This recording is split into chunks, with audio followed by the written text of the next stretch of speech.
ഒരു മൊബൈലാണെങ്കിൽ വൈജയന്തിയുടെ ഫോട്ടോയും തൻ്റെ പഴയ ജീവിതവും അലീന കാണിക്കാനായിട്ട്, കൂടുതൽ കാര്യങ്ങൾ അച്ഛനെക്കുറിച്ച് മനസ്സിലാക്കാനായിട്ട് സ്റ്റാലിൻ്റെ അടുത്തേക്ക് അലീന വരികയാണെന്ന് കാണാം.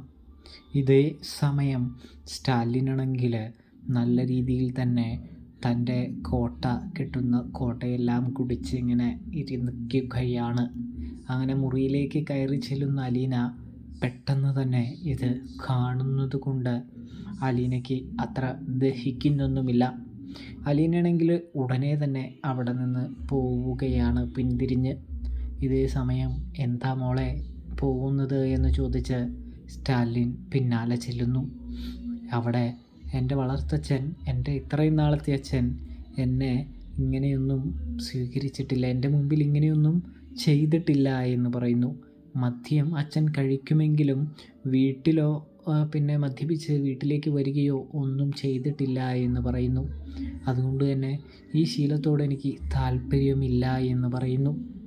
അപ്പോഴാണെങ്കിൽ ഇത് ഇതുവരെയുള്ള എൻ്റെ ശീലമായിരുന്നു, നിനക്ക് വേണ്ടി അച്ഛൻ ഈ ശീലം ഉപേക്ഷിക്കാൻ തയ്യാറാണ് എന്ന് അലീനയോട് സ്റ്റാലിൻ പറയുമ്പോൾ അലീനയ്ക്ക് ഒരുപാട് സന്തോഷമാകുന്നുണ്ട് എന്ന് കാണാനായിട്ട് സാധിക്കും.